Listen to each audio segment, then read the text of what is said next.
It's always amazing to see everyone come out and commune and get together. I was very excited to do this event, and I thought this was sort of a quirk of mine that I'd be very excited to talk about birds, but it turns out a lot of you are like really into birds. I didn't know this was a phenomenon. I can't really see everybody, but how many people out there are like birders, really into it? Yeah, I mean, that's a weird thing, man. But I'm excited, you're excited, we're here, we have these great guests. I kind of wanted to begin by going back to prehistory. I've heard this kind of phrasing about birds, that they're not descendants of dinosaurs, but that they are dinosaurs. Is that an accurate statement? I'll start with Erich, and then we'll go to Lauren. Do you think that's a fair statement? Yes. Birds are dinosaurs? Yeah, well, I just want to thank everybody for being here. This is an exciting event. So yes, birds are basically dinosaurs. They're the only set of dinosaurs that survived the last mass extinction. All the other ones are gone, including Tyrannosaurus. And thank God for that. And how we know that is based upon morphology, some genetics, and so forth, that in the dinosaur family tree, birds are embedded within that tree. They're not at some extreme distance or some extreme part of the tree. They are part of the dinosaur tree. That's amazing. How old, Lauren, does that make the oldest bird species? How long have they been on this planet? Well, we're thinking they separated from their last common ancestor, birds and mammals, 300 million years ago. And I see you've got turkeys up there. They're considered to be closest relative to dinosaurs. Now, did that mean dinosaurs had feathers and were colorful? Is that something that I can kind of surmise? Yes, there is some evidence now that not just birds, but other dinosaurs, some of other dinosaurs did have feathers. And even when they didn't fly, some people think it was... They had feathers even if they wouldn't fly? Because for warmth. Are there other animals that have feathers that don't fly? Do we know? No? Well, there are some birds, right? Ostriches. Oh, yeah. You've got, right. Yeah. You've got penguins. Yeah. And so, do we think dinosaurs could sing? I would say, I think the possibility is there. The reason why is, at least amongst the birds and humans, the ability to sing, learn vocalizations, imitate sounds has evolved multiple times. And each time the brain mechanisms, the behavior is similar. So if 3 separate dinosaurian birds could evolve it, why not some other dinosaur that's not here anymore? I think we're going to try to pick that apart, that idea that language evolved separately many times. But right now, I mean, how many species, Lauren, of birds are there roaming this earth with us? Approximately 10,000 bird species, and the ones for bird species! The ones that are best known for learning song from adult tutors are the songbirds, and that would be 4,500. Now, I think it's really fascinating, given that there's such a large number of species. I did want to give a shout out because I relied very heavily on the Cornell lab of ornithology. I wanted to give a shout out to them. Yes, woo! Oh, and I'm not sure if we mentioned, but we have roving scientists. Did we mention the roving scientists? If you see a roving scientist in a lab coat after the event, feel welcome to ask them questions about ornithology. And Ben, in fact, is from Cornell and the Cornell Lab of Ornithology, and they have this incredible resource because of this proliferation of bird species, not just of scholarly works, but also of citizen science, right? Can you explain some of their resources for citizen scientists who are in our audience? I mean, I think that the one resource that I see, just people in Wisconsin, where I'm from, in Madison Parks, people are walking around with the bird app. It's the Merlin bird app. How many of you have that? Yeah. I mean, that makes people birders instantly because you just hold it up and it can decode whatever song you're hearing. It will tell you what species. And so some people now have Merlin bird app life lists instead of the regular life list where you see and you identify the bird. Now people are using their app and it's a great resource. And I've used the resource for looking at dialects of hummingbird vocalizations that change from one generation to a next to demonstrate they have vocal learning. And so the ornithology lab had different recordings over 30 years. And were they submitted just by Yeah, people going out and people who are just interested recording and then submitting them. And then It's incredible. And if you record from a similar location, this location particularly was in Brazil, we looked at the recordings over the years and we can see how the dialects, like a language, started to evolve.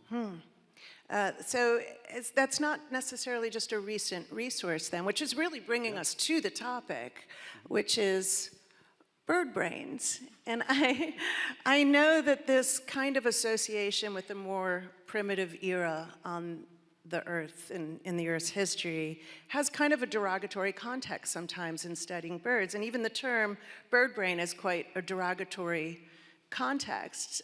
Do either of you want to pose a defense of birdbrains?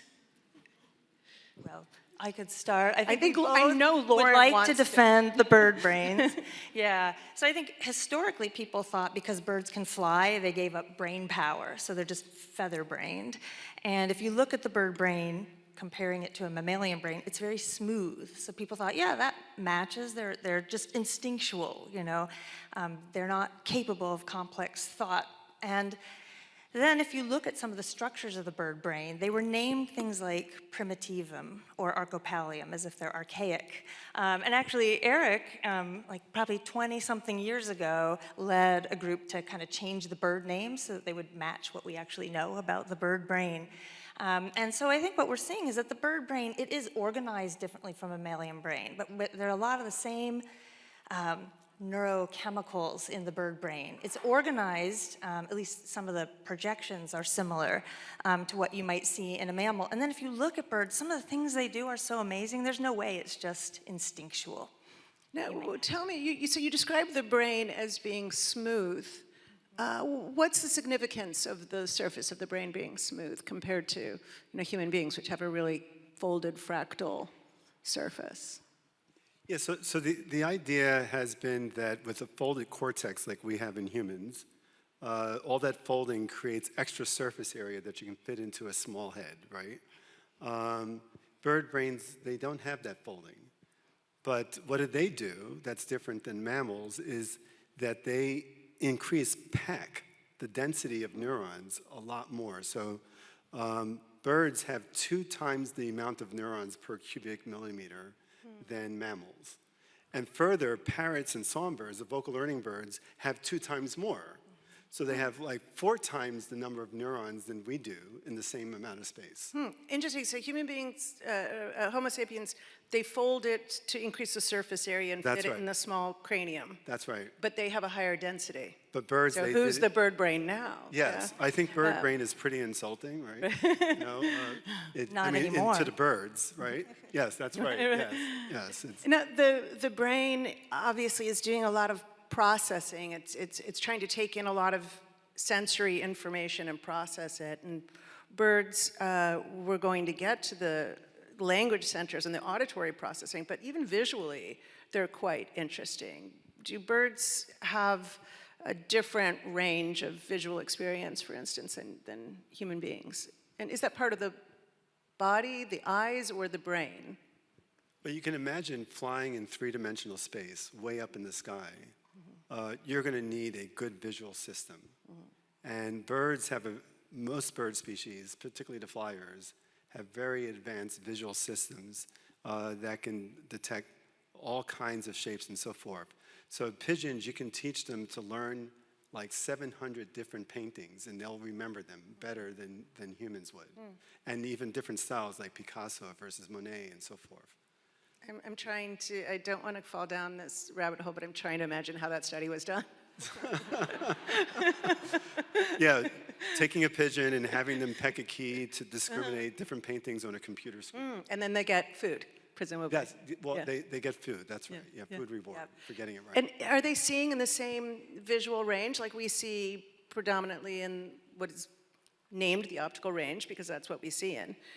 Are they seeing in the same visual range that we are? They're a little bit different. They have 4 cones. We have 3, and so they can see... Cells in the eye? In the retina. Yeah, in the retina. And so they can see in the UV range that we can't see. So I'll just say it now, and you'll groan if you love birds, but I study European starlings, mostly.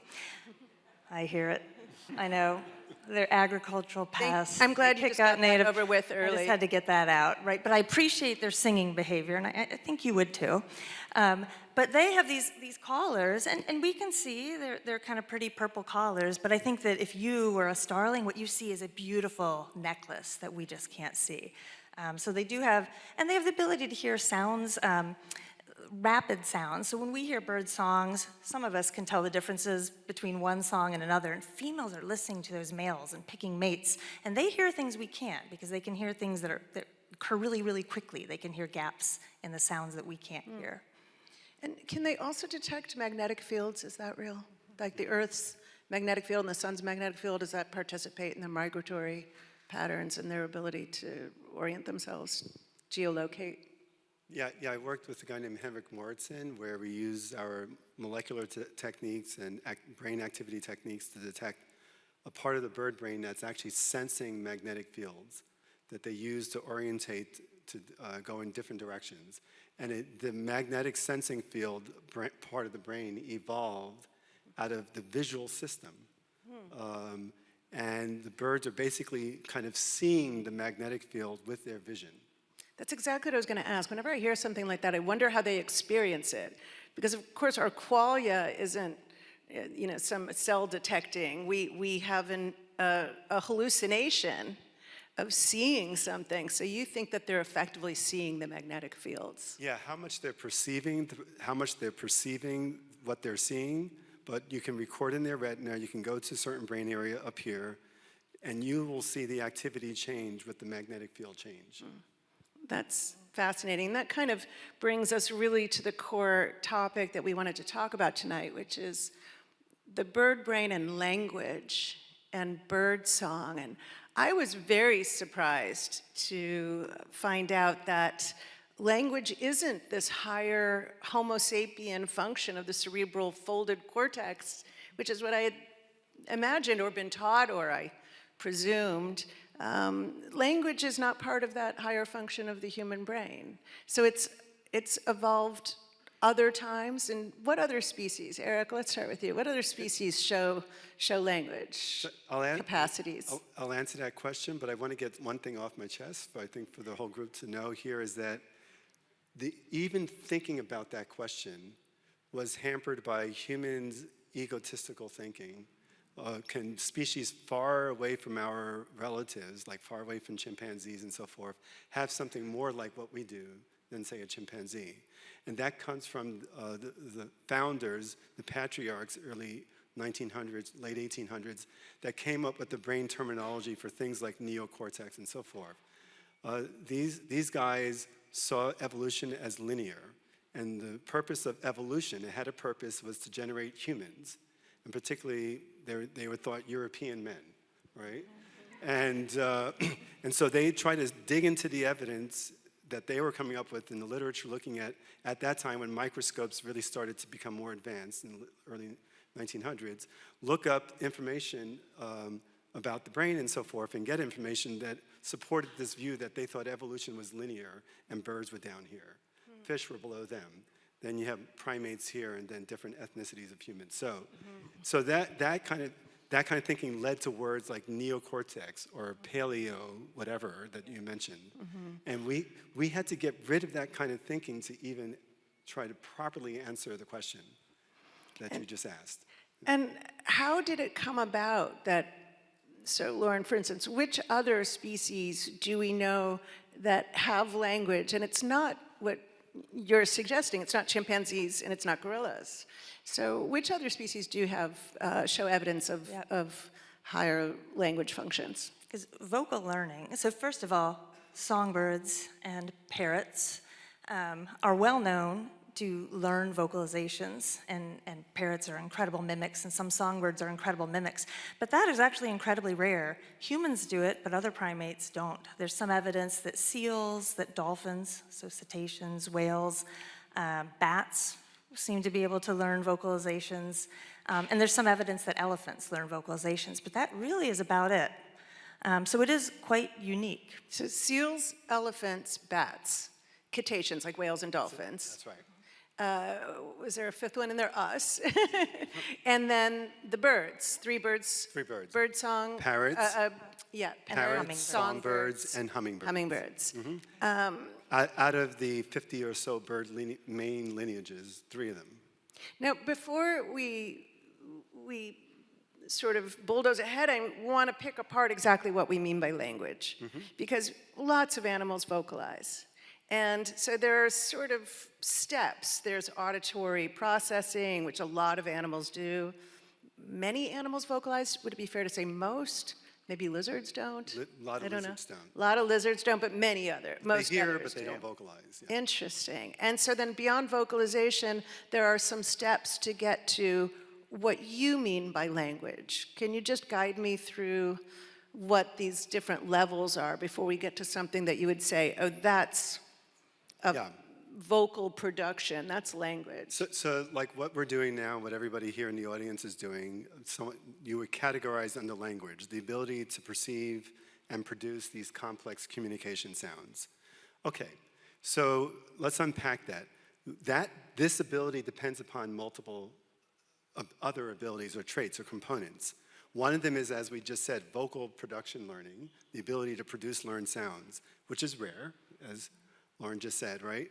But auditory learning, the ability to have sound associations, is common. A common example I like to give, you can teach a dog to understand the word sit, or siente, say in Spanish. Your dog won't understand that? He's getting there. You can even teach a dog to understand a few hundred human words and sentences, like get the ball, get the newspaper, and so forth. Dogs aren't naturally born with English or Spanish or Japanese words in their brain. They have to learn that through auditory learning. But a dog can't take those words and repeat them back to you, but a parrot can. And that's the difference. Can the parrot understand? Lauren, do you think the parrot understands when they repeat it back to you? I think that's the question people have. So people have studied this quite a bit, and a couple of famous parrots. And there is some evidence that they do seem to be able to understand certain things. You can ask them to get a specific shape, and they can do that. So there is some evidence for understanding, but that is something that people are continuing to study. Yeah, it doesn't seem like they're having conversations like we are right now. But these are kind of the basic building blocks that lead to language. Now, why do you think birds have developed this capacity, which is higher than just auditory processing? It's higher than just making noises, woofing, calls. It's actually a more complex function to try to communicate. Why do you think, Lauren, I know that you often say you're trying to understand the why birds sing. Why is it that birds sing? What's so important about it? Yes. I mean, Maya Angelou knows why, but yeah, I'm just trying to, yes, exactly. Because it can. But that's a little reference for my friends in the audience. So yeah, why do you think they acquire this skill and capacity? Well, I think that people are probably pretty familiar with the fact that people are familiar with, around here in New York, the skies are full of song in spring. You've got seasonal breeders, and they're timing their breeding so that it matches resource availability. So if you're a songbird, you want to breed in spring. If you're in New York City, because the temperatures are warm, there'll be plenty of food available to feed your chicks. So a major reason that birds seem to be singing in spring, that song you hear, is it's males, a lot of it's male song, and they're singing to attract mates. And that's the best studied function of song. They're knocking themselves out to attract mates. We know now that females also do sing, in some cases for the same reasons as males. But a lot of the research is focused on the males, and they're also singing to defend territories. So a lot of research has gone in focusing on those aspects of song.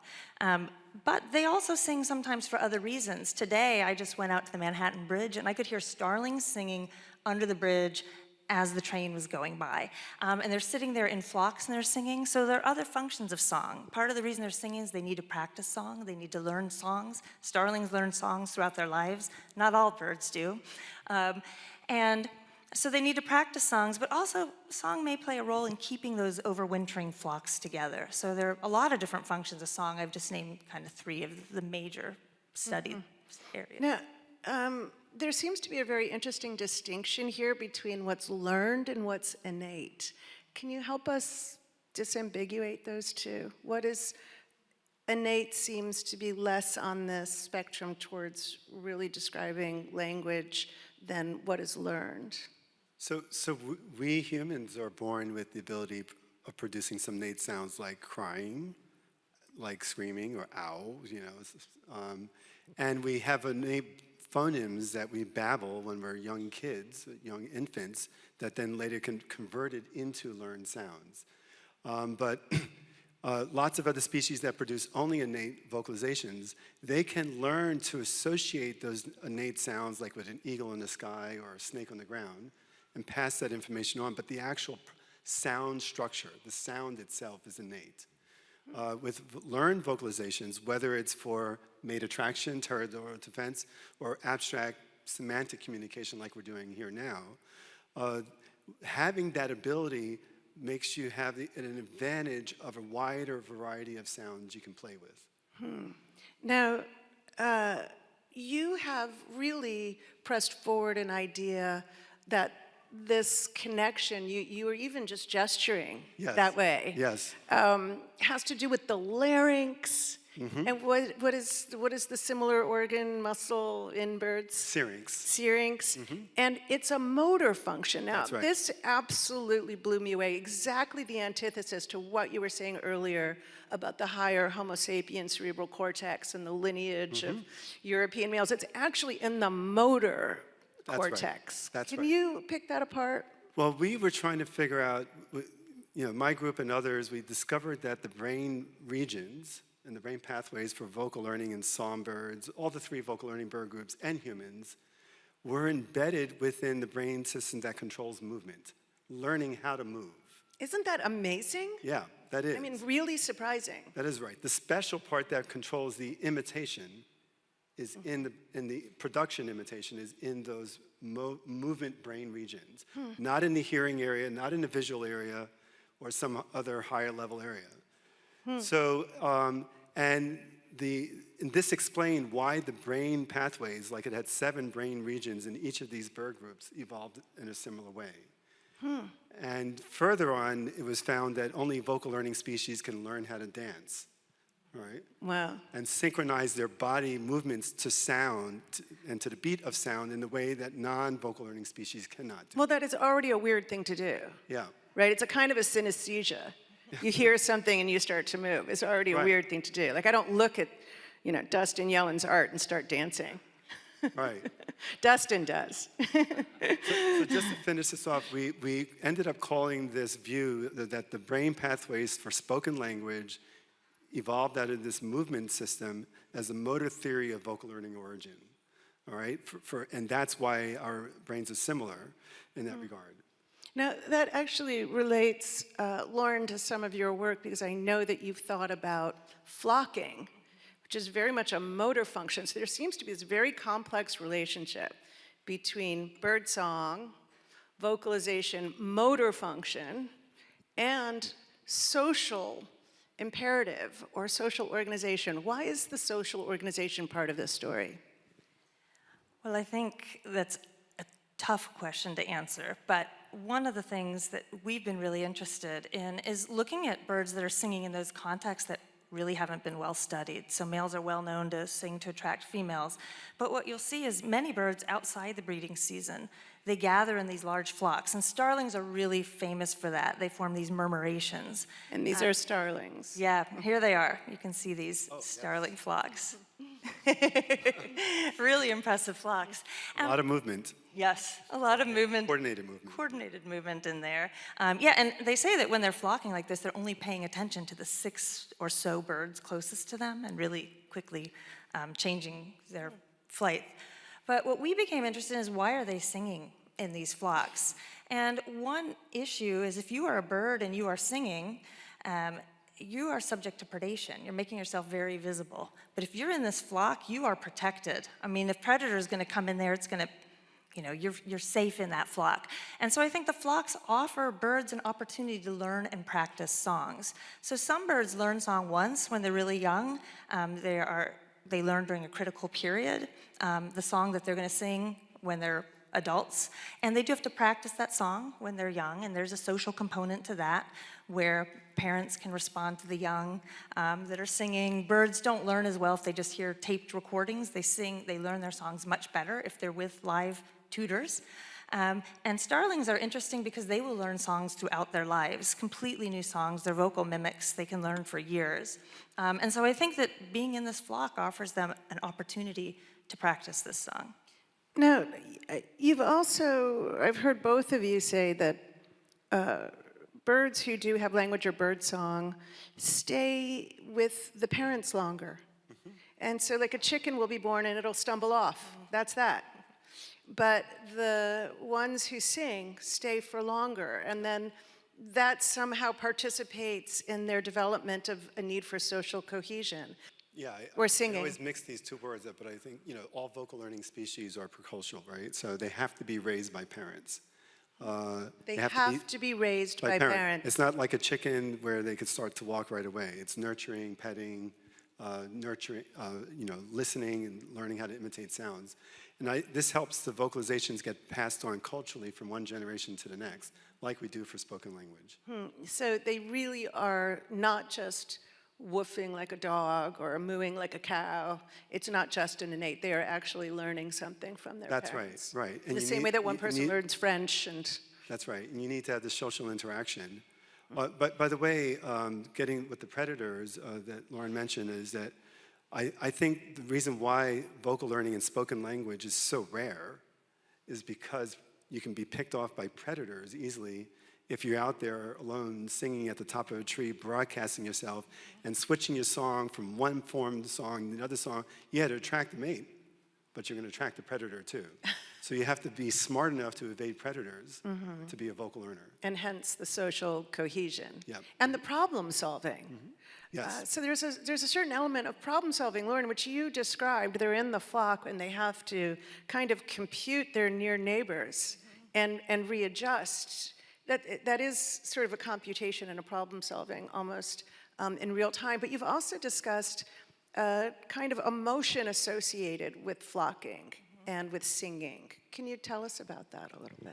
Well, so when we watch these starlings forming the flocks that actually coincidentally you're seeing right now perfectly on the slide, they'll sing in these flocks, and they just sing, and they're not looking at one another. And there are other birds that do this. They join these flocks. Isn't this kind of what we're doing right now? Yeah, well, maybe not what we're doing up here, But they're doing a flock of people, we get together, we chit-chat. Why do we do that? Why do we hang out? For no real important immediate reason. It's important for social development, developing bonds and things like that. But we often get together because it feels good.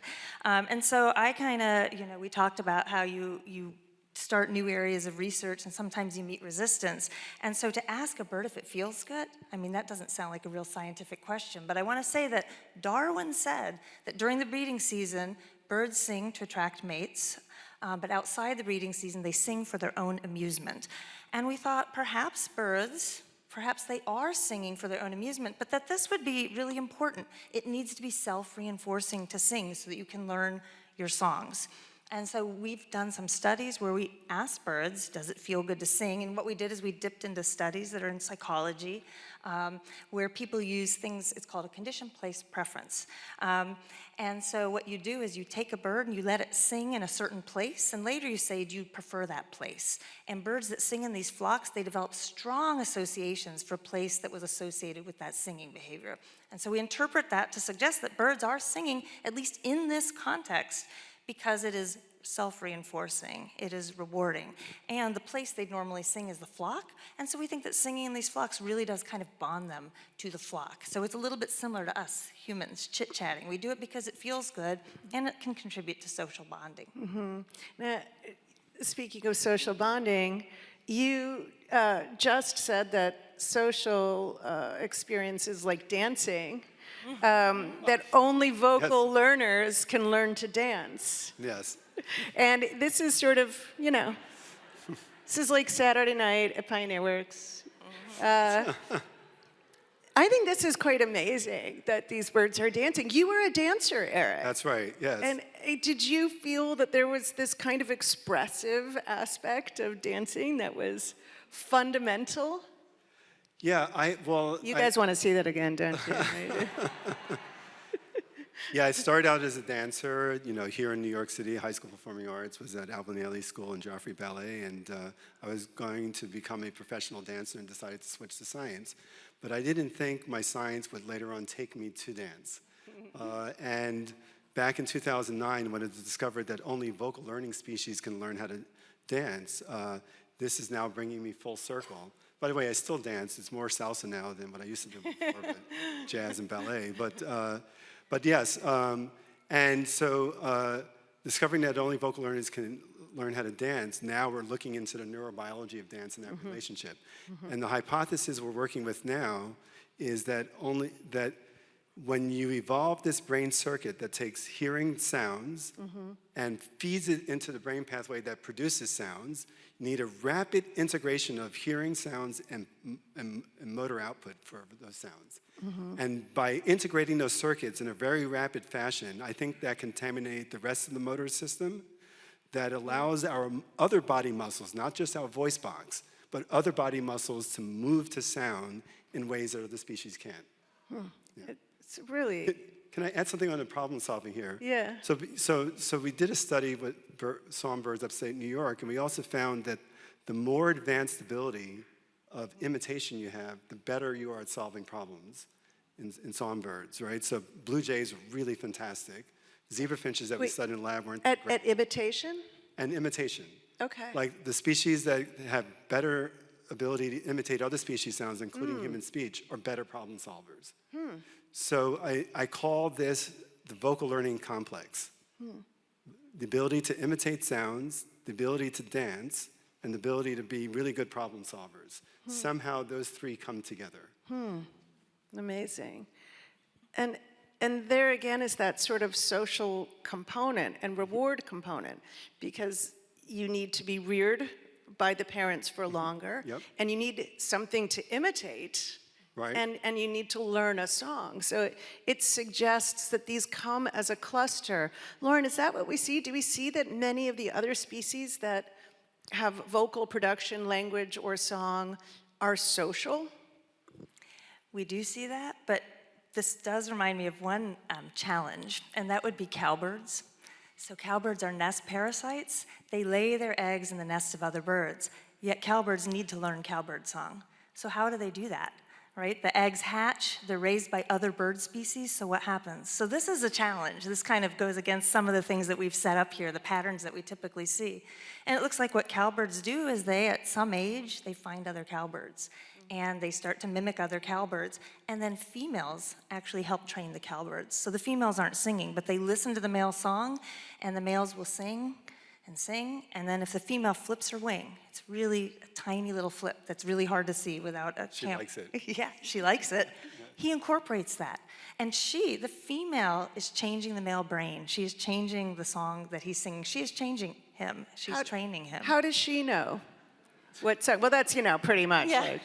Like, so how does she know the song? Yeah. How does she have the knowledge, or is it just to her whims? Is she the composer? How does she know? I think, well, some people would say she's the architect of the male brain and the songs that he sings. And I think that one thing that people have studied for many years is, what do females get out of choosing certain males that sing certain songs? So males produce these long, learned, elaborate repertoire. Well, some species are long and elaborate. Chickadees are that little beep, Phoebe, that's their song. But starling, yeah, that's it. But other species produce these elaborate repertoires, and females pay attention, and they use those to select their mates. And they typically, it can vary, but they typically prefer males singing long repertoires that are really stereotyped. So they produce the song elements in the same order at the same time, and they sing at really high rates. And they find that those aspects of song reflect male quality, so they can provide insight to, was he under stressful conditions when he was young? Did he have adequate resources? Is he infested with parasites right now? And it even correlates. You avoid that guy. If you could hear that, and He's probably not a good singer. It's like the Homo sapien version of the guy with the guitar, right? Is that like? That's right. So I want to hear some bird song. So we have. I took this from the Cornell lab of ornithology and eBirds. This is not a song, to be clear. This is a European starling, and you would call this a call. I'm going to play it, and then I'd like you to let us know why it's a call, or how you know it's a call and not a song, how we can distinguish these.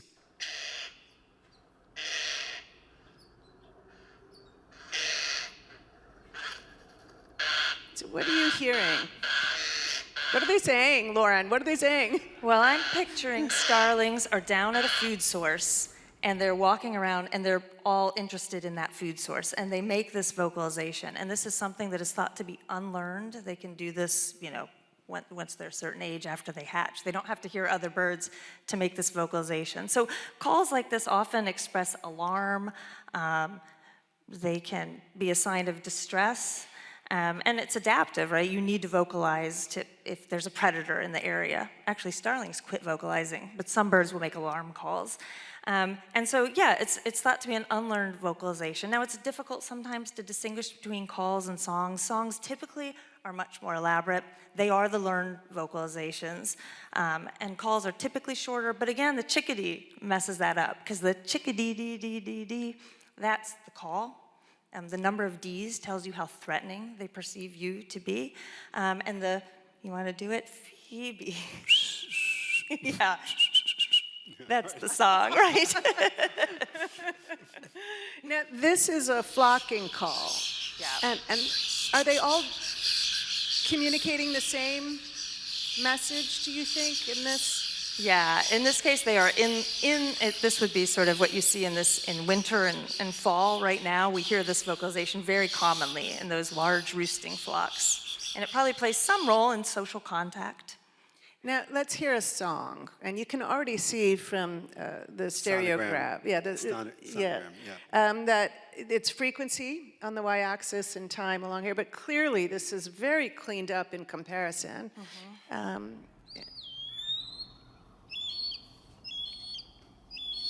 I feel like Erich speaks starling. I can't imitate a starling that way. It was really complex. You can hear some rattles. Listen to the rattles. Other bird species. Look how long that is. It can last for up to a minute. And if he does it just right, he attracts a female. So you're hearing multiple birds here? Yeah, you can hear other bird species. They always start off with an intro whistle, which provides some information about species, and even an individual signature will be found in there. And then they start vocal mimics, and then they end with these rattles, which it sounds like they're knocking on wood, but it's actually vocal. And then often they end with these loud screams, and that would be a typical spring male singing to attract a female. Does that work? It works. I mean, look around you. There's starlings everywhere. And the females, I do want to say the females also sing. They're not studied as much, but female starlings sing a lot, but they actually sing to defend their nests against other females. So if you present a female to male starling, he will sing like crazy. And a female will also sing, but she's defending the nest so that the male won't cheat on her. Now, do you think that this song, can you tell if it's inherited, if it's been embellished, if there's some originality in it? Are there some Erich singers that are just better than others, that change everything, that are, you know, the rock stars of the bird world? Yeah, we found that invent new genres? Yeah, we found that studying, this is a hummingbird, by the way, but we found that studying different males in our colony, right, that if they sing something too simple, the females don't like it. If they sing something too crazy right? That it's too varied and so forth. They don't like it either. There's this balance. And if their father is singing too simple, they'll try to improvise. If their father is singing too difficult to copy, they'll try to, Wow. tone it down. Wow. Yeah. That's incredible. And there are also dialects, is that right? Accents? Lauren, I think you said there were female birds from Oklahoma that would come to Indiana and they select for the dialects? Was, I think, sort of historically, when it was discovered that birds learn song from adult tutors, a first question was, well, can they just mimic any song? Could you get a canary to sing a cardinal song, for example? And that is not the case. Canaries, if they were to hear a canary song, they'll sing canary song. If they hear a cardinal song, they probably sing something wrong. It would not be a canary song or a cardinal song. So there is some predisposition to learning the song of your own species. And so people figured that out. And then they thought, well, if they're learning song, could there be regional dialects? And it does turn out that different birds of the same species do sing regional dialects. And if you really have a good ear, and some of you probably do, you can detect differences in the regional dialects. And then the study that you're talking about was one of those cowbird studies. And in this case, the story I heard was, I think that there were Oklahoma cowbirds, and they were moved to Indiana, and they were males, and they were housed with an Indiana female. And the researchers thought, well, that Indiana female is going to start liking Oklahoma males. But instead, all the Oklahoma males started to sing Indiana song. The female responded to those songs. I have so much to say. Erich, I have to ask you about something I heard you say one time, that the gene expression is motor induced, that you have to perform to actually express the genes that are responsible for some of this. And I find this mind-blowing. Yeah, we call it motor-driven gene expression, and we first found it in songbirds, where just like when I'm speaking now, the brain areas involved in speaking or singing in these songbirds, there are certain genes that respond to the activity, the electrical currents in the brain, and turn on those genes. And they go up or down, and they're responsible for replenishing proteins that get used up in those neurons when they're active, and we think also to form memories of what was sung during the day. So this is something epigenetic. And this might be connected with what Lauren's describing. They sing, they release oxytocin, dopamine, aren't these tracers that you study? And that epigenetically turns the genes on. That's right, yeah. That's insane. Right. And what we mean by turning the gene on, it's not like the DNA is being made. The DNA is already inside the brain. And what's happening is a protein product is being made from that particular set of genes in the brain as the birds sing, and I believe as I speak. And you've studied things like dopamine and oxytocin and also hormones, steroid hormones, is that right? Yeah, I mean, we've spent a lot of time trying to understand how a bird sings the right song in the right context. And so during the breeding season, with the birds that breed here, the seasonal breeders, as day length increases, that signal goes through the skull. The sun goes through the skull. So not through the eyes. Yeah. Like the daylight That's right. goes through the skull. That's right, not through the eyes. And that reaches these deep brain structures, and that leads to increases in testosterone in males and estradiol in females, and then they will mate. And then again, we study these birds that sing outside the breeding season. We thought, why are they singing? And we thought, well, we've got evidence that they're singing because it's reinforcing. So we started looking at a lot of neuromodulators that are known to regulate reward. Dopamine is something that if you know anything about reward, you read about it in the paper, you're going to see that dopamine regulates reward. And it is related to reward-related processes. It's important for reward-directed behaviors, and we do see it does seem to be involved in that fall song. But the thing that really our research again and again shows up, it's endogenous opioids. So heroin's an opioid, fentanyl's an opioid, obviously. You giving these birds heroin and fentanyl? Well, I'm just using this as an example. They make their own endogenous opioids. And so heroin and fentanyl, obviously, they are rewarding. They're also a problem. But the birds and you are making your own endogenous opioids. And we've got good evidence that these opioids are facilitating song. And if you stimulate the opioid receptors, they sing at incredibly high rates in these flocks. And not the mating song, though. The mating song, if you give them opioids, they stop singing. And so we really think this reflects the differences in the function of song. If it's the breeding context, a male sings to attract a female, he will keep singing until he attracts that female and mates. And it is well known that mating leads to endogenous opioid release. So we think he's singing to acquire that release. Once he gets it, he stops singing. He got his reward. But in the fall, when they need to continue to sing, to practice, we think that it's continuous low-level endogenous opioid release is rewarding that kind of song. Do you think that they're experiencing an emotion in a sense that we're used to thinking of emotions? I know that there's been a reluctance scientifically. Well, there's a lot of kind of a low, like negative affect. There's not a reluctance to discuss whether they're having an emotion. Yeah, talking about these genes and dopamine, you know, we found a while ago that when birds are singing to attract the female, the brain patterns and the dopamine levels are different than when they're singing by themselves, like singing in a shower, right? And when they're singing in a shower, there's this huge amount of dopamine. They're not in a shower. I'm just using it as a metaphor. I didn't even question Like, that. oh, Did you these zebra notice? finches. It's exactly on these zebra finches, the males with the white cheek Zebra patch. finches, yeah. Right, so the ones without the white cheek patch, the males would sing directed to them, and they're trying to produce the song perfectly on pitch every single time. That's what the female wants to hear. Are you staying on pitch? And when they're singing by themselves, without her around, they're varying things around, right? They're trying it out. Experimenting. And the dopamine release is different in those different situations.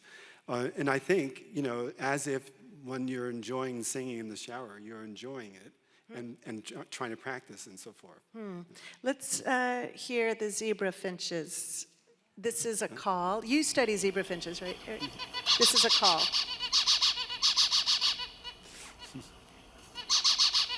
What are they saying to you? What are you hearing? These are like contact calls, like I'm here, I'm here. Okay, interesting. And this sounds like a male's trying to sing and a female in there is responding back, the louder part. Yeah. And so that's not a song, and that No. wouldn't be considered language, and this is a flocking call. That's a male song. Oh, mixed in. Yeah, because I hear lots of birds. You hear more than one bird. That's the male, repeating its motif over and over again. It's a very simple song. And then we're going to hear a clean song. Oh yeah, you could hear it in the other.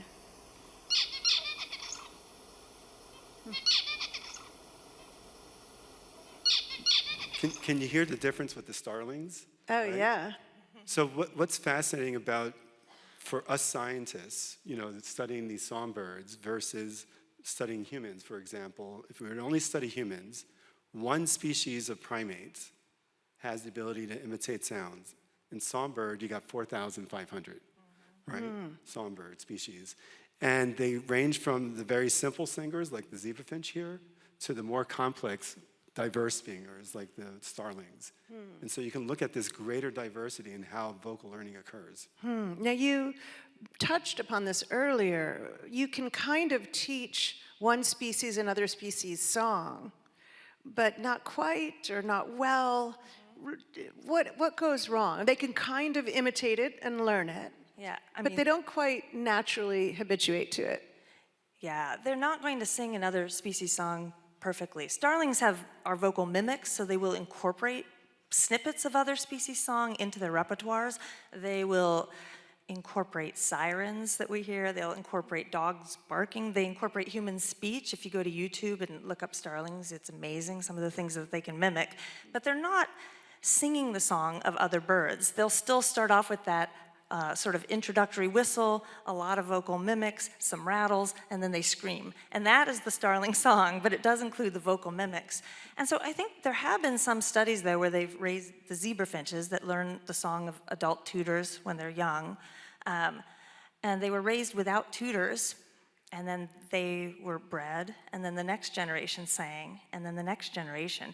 And after a few generations, they did start singing song that really did sound like zebrafinch song. So there's something the brain is tuned into, and that's easier for a particular species to learn.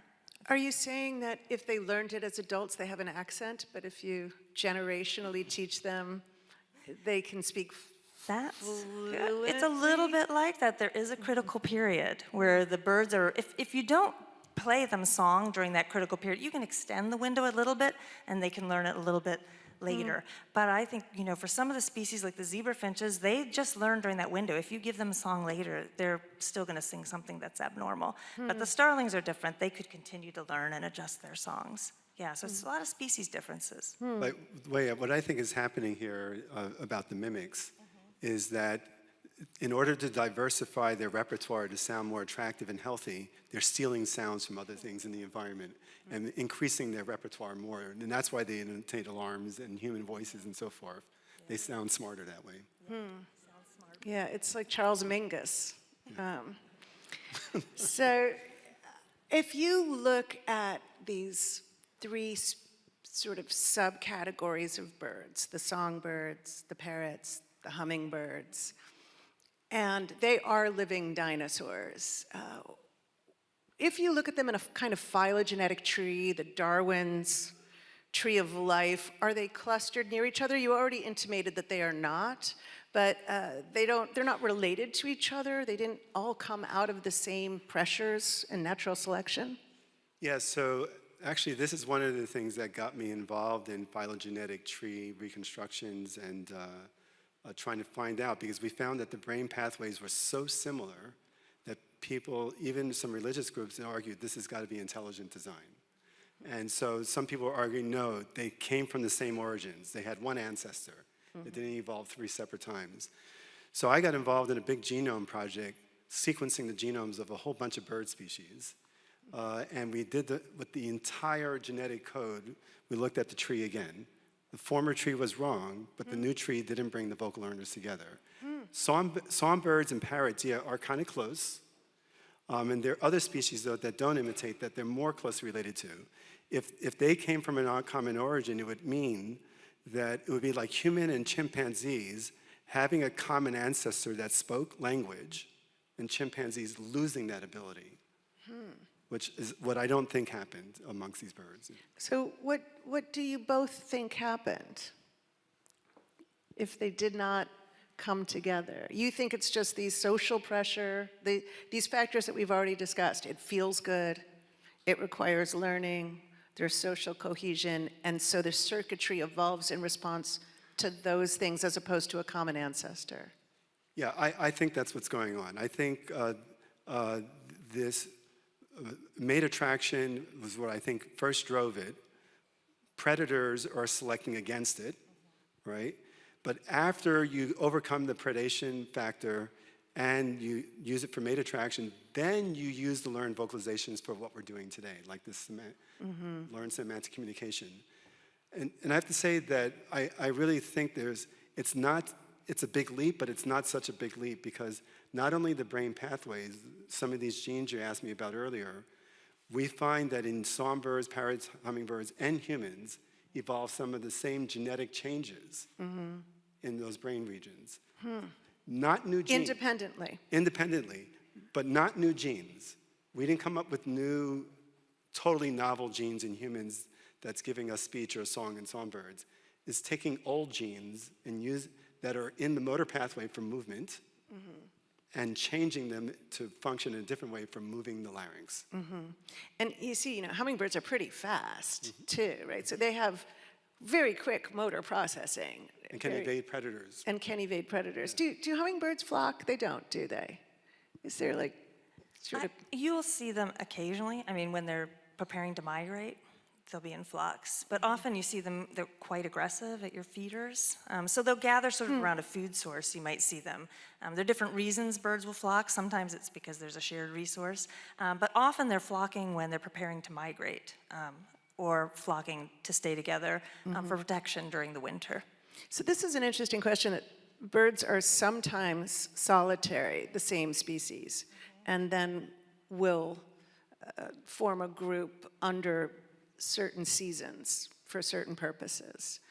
And also there was this understanding, I think, Erich, that you said that some of these birds were apex predators back in the day. That's right. And so they were singing, in, as you were saying, even though that might be dangerous because you're going to attract a predator, they were the apex predator at the time, historically. Yeah, when we reconstructed this family tree, it indicated that songbirds and parrots evolved from an apex giant terror birds, bigger than humans, that lived in the time of the other dinosaurs.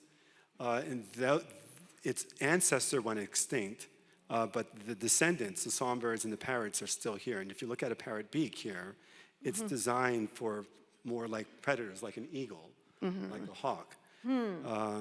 So yes, and if you look at the vocal learning mammals, us humans, whales and dolphins, elephants, we're all at the top of the food chain.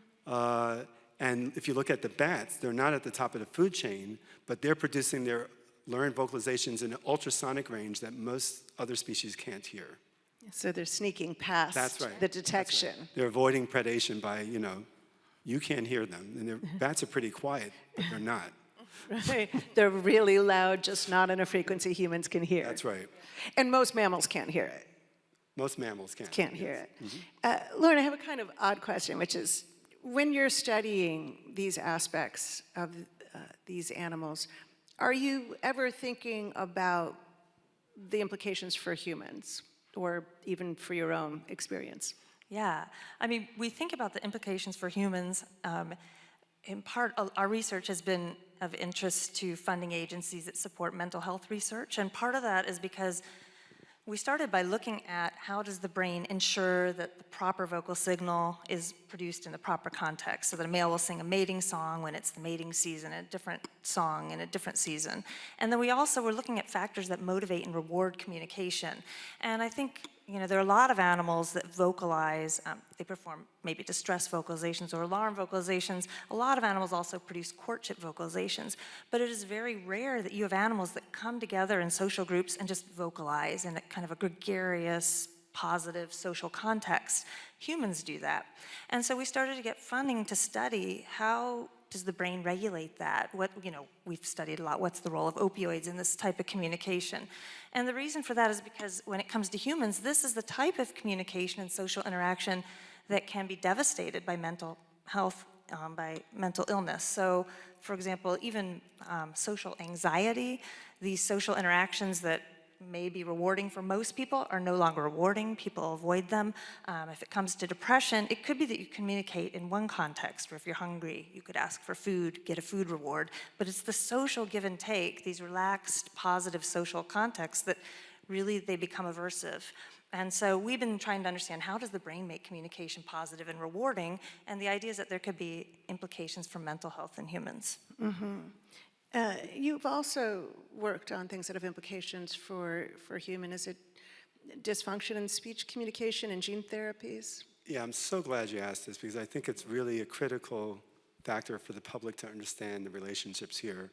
And for many years, my lab, I know your lab, Lauren, and other labs were publishing our very interesting findings on birds. Now, all the bird watchers out there will love to read those studies, but the scientists, who weren't the bird watchers studying humans, they weren't reading our papers.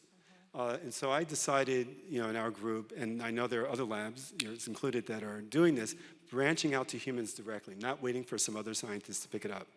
And one of the things I can say that we've observed is those genes that are specialized in the brain regions that it's setting up the vocal learning circuits that converged in humans and songbirds, not in chimpanzee, not in chicken, but humans and songbirds.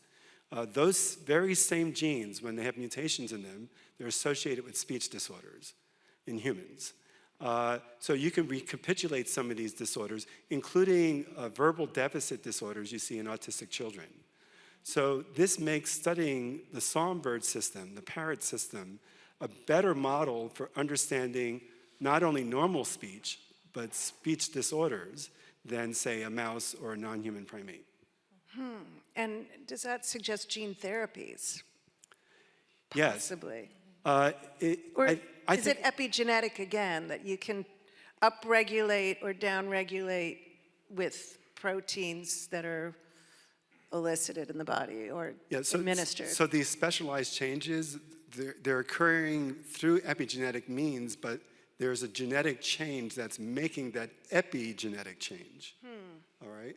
And so yes, no one's done this yet. Actually, we're trying to put some of the human version of these genes into the mouse brain, right? To see if we can get a mouse to become more like a songbird. What could go wrong? Right. Just what I need to be like verbally harassed by a mouse on the New York City subway system with a regional dialect. Yeah, just keep them in the lab, Erich.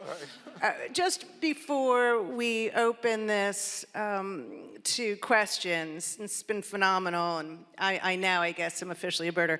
Do you think that there is a future where language will continue to evolve, where maybe we succumb to the climate crisis and these birds come out of the Amazon, if they're still in Amazon, and they're saying, oh, those silly Homo sapiens destroyed their own habitat, and they used to call us Birdbrains or something, and that they'll have a more sophisticated version of language than even we have right now. Is that something that we can even contemplate, or is it kind of a silly exercise? No, I don't think it's a silly exercise.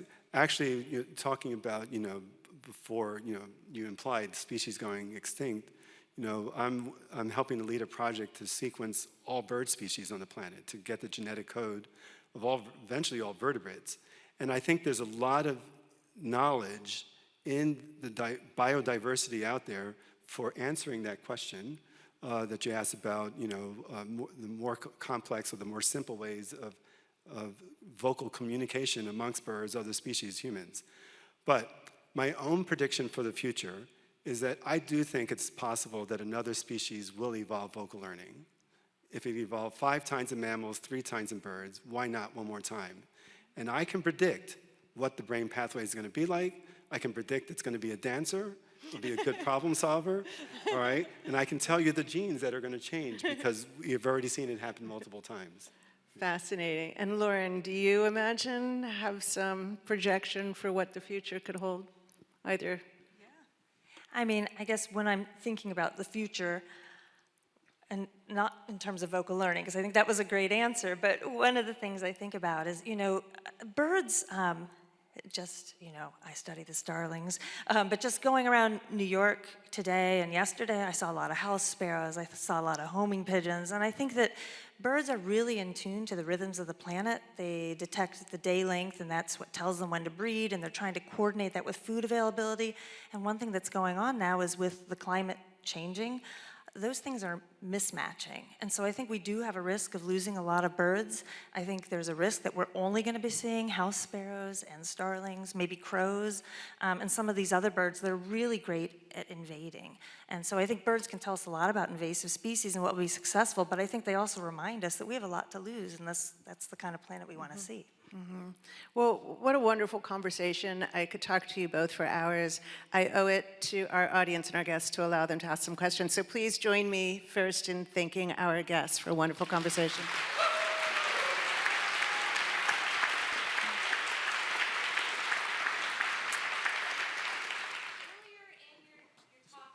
She wanted us to go. The males are using songs to show their fitness, and that's how the women are going to choose, the female birds are going to choose their mates.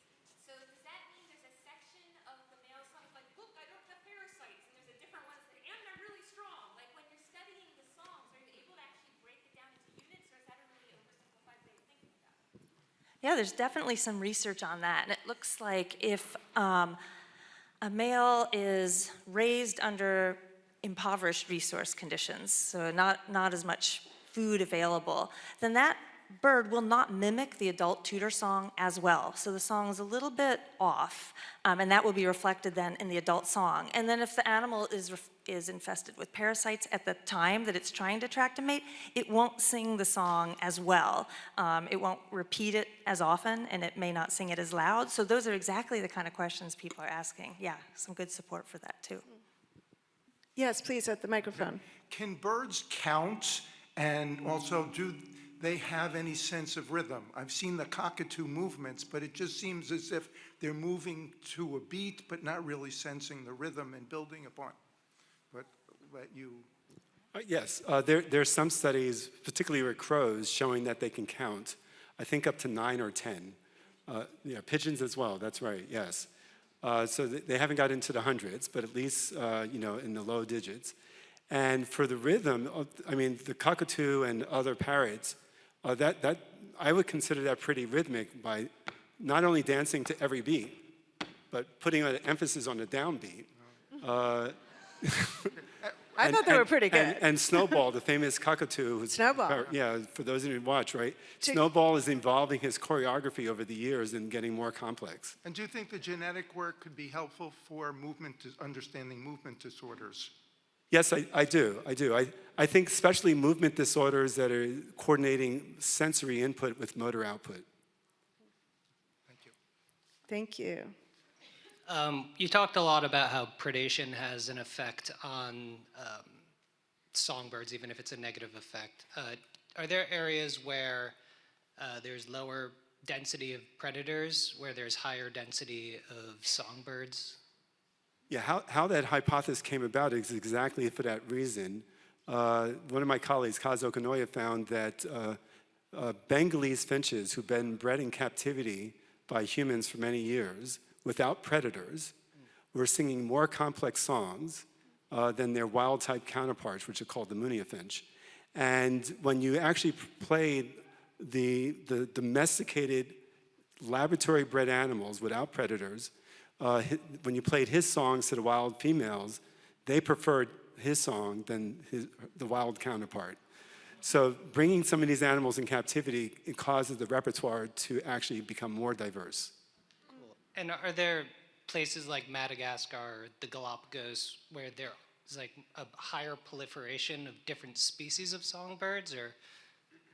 That I don't know, but your question does remind me about, I'm thinking some species of Madagascar, that the more varied the feather color in some species, the more simple the song.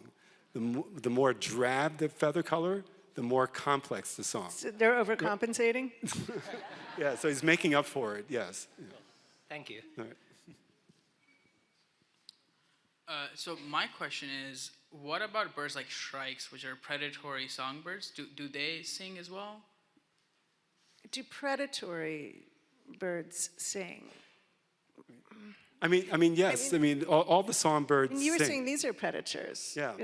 to some extent. Yeah, I mean, if you crows and so forth, all the vocal learning birds sing, and I don't know if there is a difference between those that are more or less predatory. I don't know the answer to that. Have there been any observed examples of songbirds who don't have the opportunity to sing, maybe physical damage, maybe environmental situations, where that has a negative impact on them, something analogous to humans being unable to self-express? Oh, that's a good question. So I would think that if a bird is injured and can't sing, if it's a male, then it's not going to be attracting a mate. It's not going to be defending a territory. So you'll have those things are going to be going on. But in terms of its affective state, we, in our starling flocks, we definitely see high singers and low singers. And we talked about genes and gene therapy. One thing we're seeing is the high singers have the low singers, and the high singers differ in terms of gene expression when it comes to high confidence autism-related genes, which is interesting. And so the highly communicative ones have high expression of certain genes that tend to be low in humans with autism spectrum disorder. And so are they differing in terms of positive affect? Yeah, we do see the low singers do not seem to our measure of positive affect. It's lower. So there do seem to be some differences. Even they're singing, but just not as much. What an amazing conversation. I thank you both so much. It's a wonderful place to end. Please do speak to our roving scientists and join me in thanking our guests.